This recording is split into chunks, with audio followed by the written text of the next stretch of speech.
L'autore e regista Mario Gaziano celebra il 90° anniversario pirandelliano proponendo il tema Pirandello e il cinema. Intervento del professor Stefano Miliotto, presidente emerito del Centro Nazionale di Studi Pirandelliani. L'introduzione dello stesso Gaziano.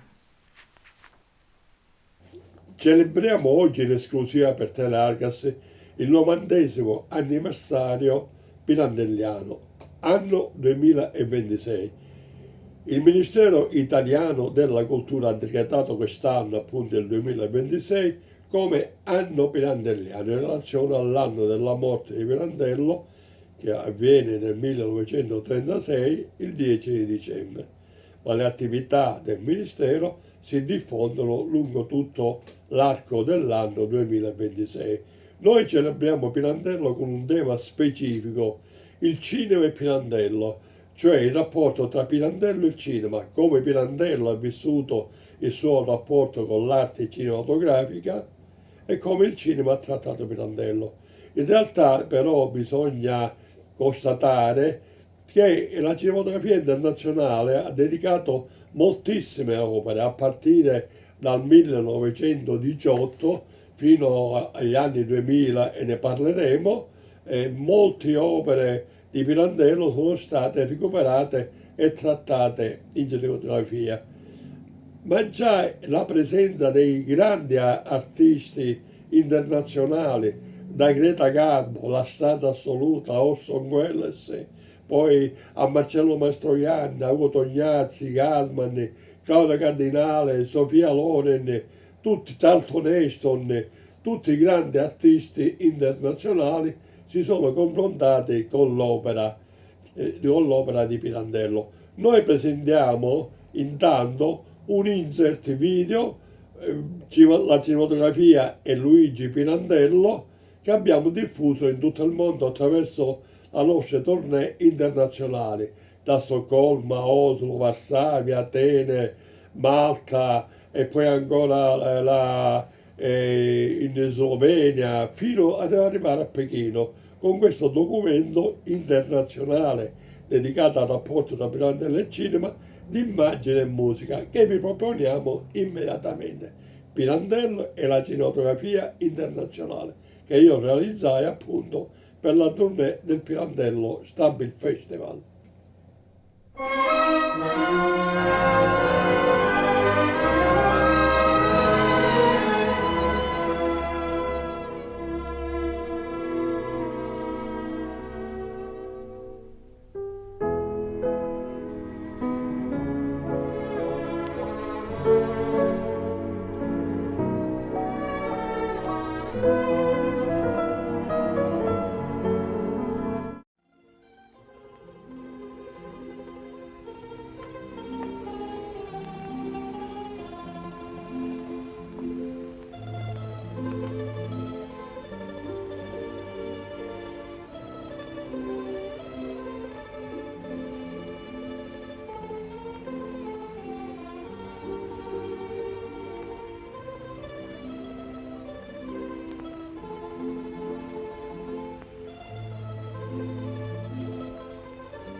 I have a cigarette.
così di lui.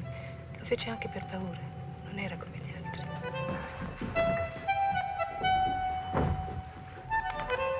Per Dio, l'impudenza di presentarsi qui con il suo amante accanto. Non sei pazzo. Non sono pazzo! Potrebbe essere pericoloso per te. Smetti, stronzo. No!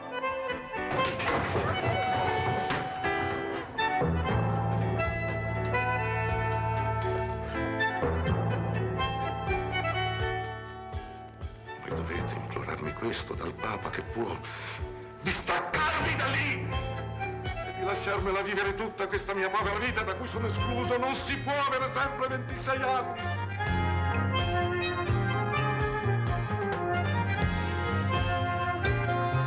Com'è che poteste commettere quella tale azione?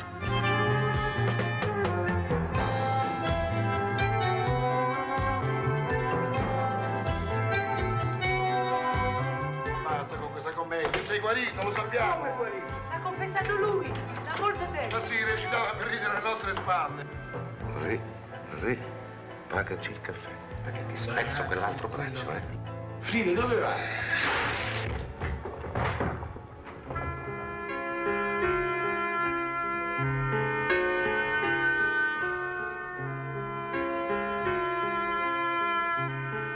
Sei ancora innamorato.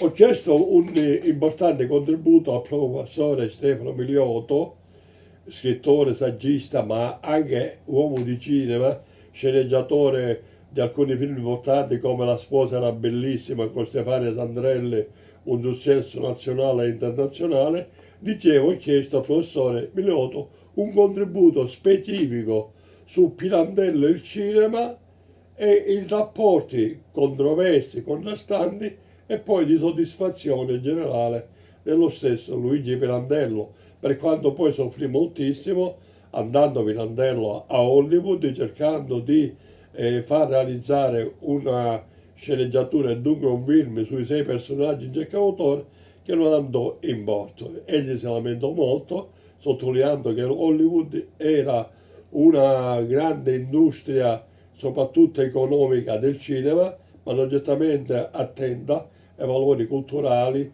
ed esistenziali delle opere di Luigi Pirandello. Pirandello e il cinema è come immergersi in un mare magnum. Sin dall'inizio il rapporto che Pirandello ha col cinema è complesso e ambiguo, dove coesistono implicazioni di carattere ideale e teorico e più comunemente di carattere pratico. Queste fanno capo alla sua biografia, al bisogno di entrate finanziarie e alle sollecitazioni degli amici scrittori contemporanei Luigi Capuana e Nino Martoglio, che erano produttori cinematografiche. Quelle di carattere le implicazioni di carattere teorico sono di rifiuto e di rigetto della nuova forma espressiva, perché non collima con la sua concezione dell'arte, che è spontanea, sincera e disinteressata. Pirandello, comunque, come gli altri intellettuali dell'epoca, fornisce soggetti al cinema obitortocollo, per così dire, anzi addirittura gli intellettuali se ne vergognano di questa collaborazione che hanno con il cinema. Addirittura Verga non firma i suoi soggetti come invece li fa firmare alla sua amante. Ma tra tutti gli intellettuali Pirandello è quello che ha intuito profondamente le potenzialità di questo nuovo mezzo di espressione. Potremmo fare un discorso lunghissimo della partecipazione ai dibattiti, che sia scritto che anche per intervista, ai contatti che Pirandello ha con il cinema e al dibattito che si accende alcuni anni dopo la invenzione del cinematografo da parte dei fratelli Lumière nel 1895. E così intorno agli anni 20 ecco che i pensatori, i critici riflettono e volgono le loro riflessioni sul cinema per poterlo considerare come una nuova forma d'arte. Il discorso, dicevo, è lungo, ma quello che a noi interessa particolarmente è qui, anche perché non potremmo andare all'infinito, è il debito che il cinema ha nei confronti di Pirandello. Ecco, Pirandello lascia la sua lezione cinematografica di cui si avvalgono e utilizzeranno cineasti, autori di cinema, non solo italiani, ma del resto del mondo. Questo perché avviene tutto questo? E perché Pirandello, con la sua concezione della vita, colpisce particolarmente. Pirandello è un anticipatore delle problematiche del Novecento ed è un acuto interprete della coscienza moderna. E allora questo va cercato in quel cinema dove, per dire il modo pirandelliano, cioè quel penetrare nel profondo dell'anima, sormuoverne le piede per più recondite, svelare i sentimenti più nascosti, indagare l'oltre, le atmosfere suggestive che ci sono, il respiro, al di là dei temi specifici quali l'incomunicabilità, la frammentazione della personalità, la follia, il paradosso, l'irrazionalità della vita, la verità relativa, le allucinazioni e il sogno. Ecco, questo è ciò che di pirandelliano c'è nel cinema.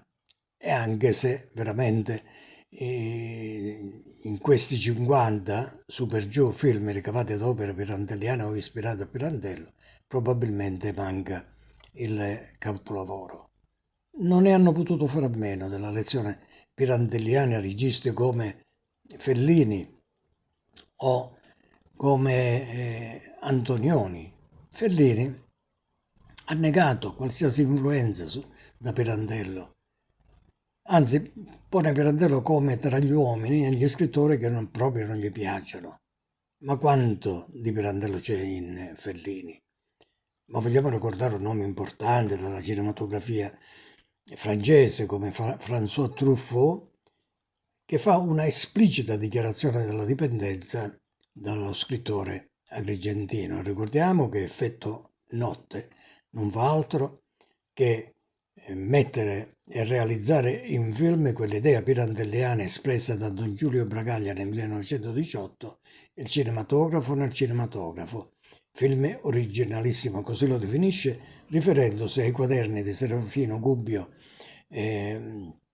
operatore, il film cinematografico per eccellenza, forse uno dei romanzi che si è occupato per prima del cinema. Ma quando altro cinema si è ispirato alle opere di Pirandello, la Nouvelle Vague per esempio, oppure tra gli stranieri Ingmar Bergman, Louis Buñuel, e ricordiamo anche perché è un film del 1950, Rashomon di Akira Kurosawa, ma poi ancora René, Godard, Roy Grillet, Woody Allen e Pasolini. Ecco quanta cinematografia si è ispirata a Pirandello. E venendo ancora più vicino a noi ricordiamo il figlio della sposa di José Campanella, un regista argentino, ma anche Alexandre Rockwell in Pete Smalls is Dead, e altri ancora, oppure un film che ha un titolo molto evocativo come Si gira a Manhattan di Tom DeSillo ed altri ancora, fino ai più recenti, e voglio riferirmi alla stranezza di Andò e L'Eterno Visionario di Michele Placido. E no, io credo che la cinematografia e gli autori di cinema non si fermeranno a prendere a piene mani dalle opere di Pirandello, dal pensiero di Pirandello.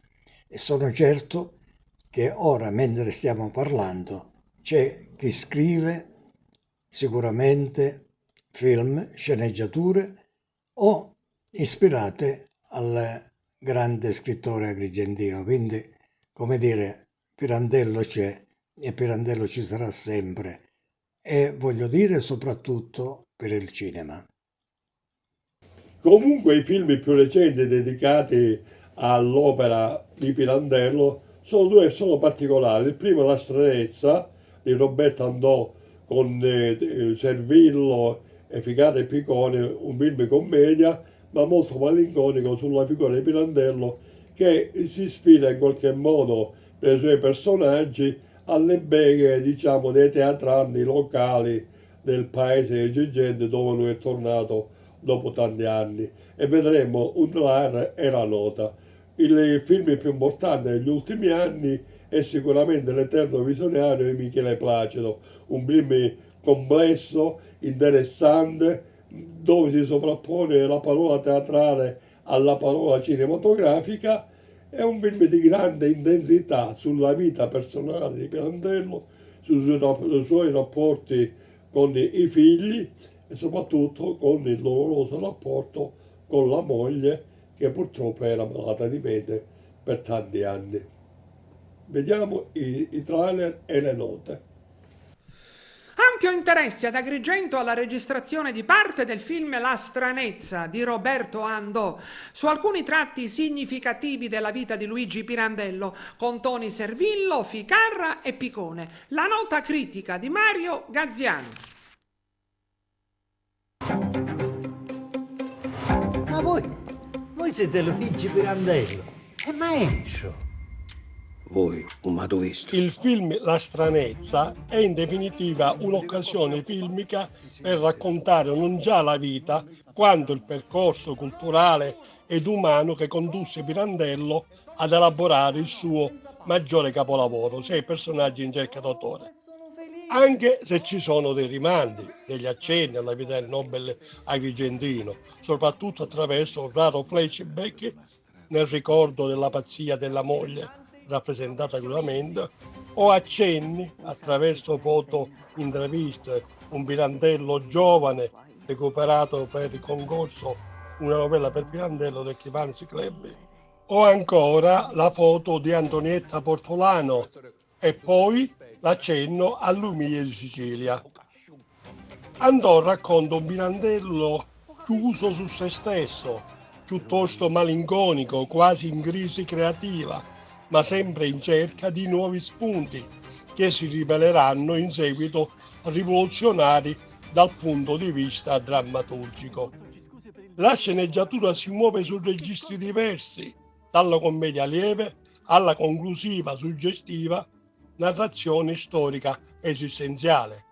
La stranezza, sul piano della scrittura cinematografica, è passa troppo sbilanciato sulla commediola di facile gusto, ammiccando forzatamente a battutine popolaresche, sfruttando la grande personalità artistica di Ficarra e Picone.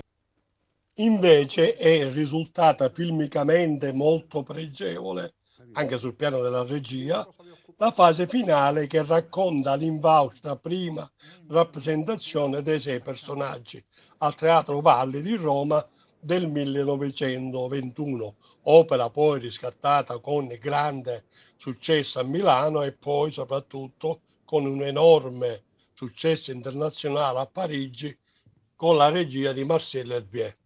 Avvincenti la interpretazione bella e misurata di un grande Toni Servillo, la grande malinconia di Giovanni Verga interpretato con precisa recitazione intensa ed umana da Carpentieri, e una certa suggestione che spinge il pubblico ad inseguire con ansia e in modo coinvolgente l'intricato mondo intellettuale ed umano di Pirandello, almeno per il pubblico agrigentino. Professore, con tutto il rispetto, tornate ad insegnare, perché vedo che voi di teatro siete un po' asciutto.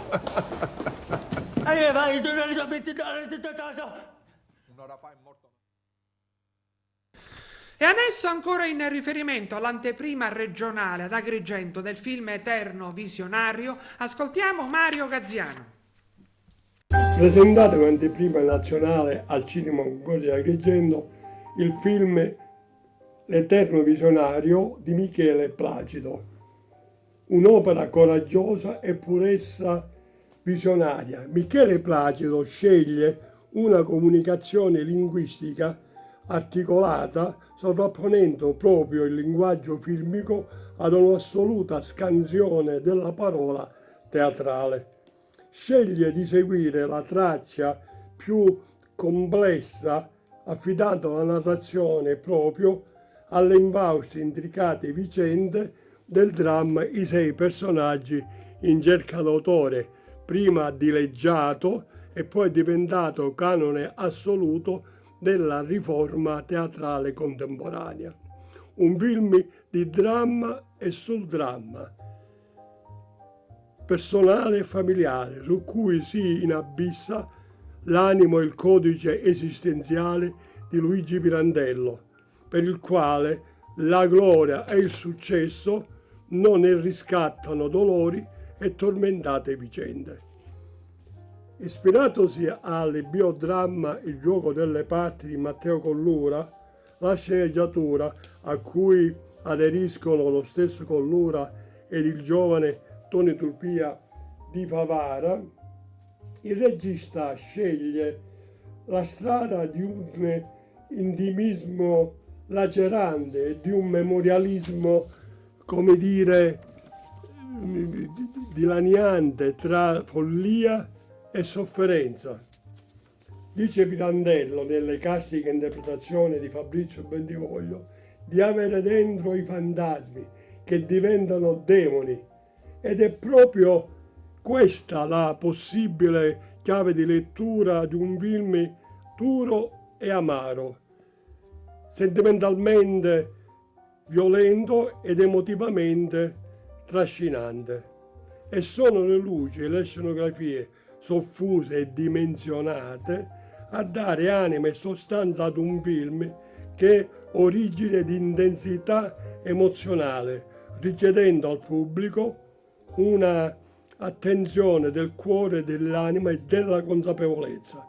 Insomma, una scrittura cinematografica veramente coraggiosa in un gioco di continue e sorprendenti sovrapposizioni di passioni, emozioni e dolori, alla ricerca di un'identità esistenziale che trova sintesi in Mattia Pascalli, che defunto per gli altri resta ad esistere solo per se stesso, solo per se stesso.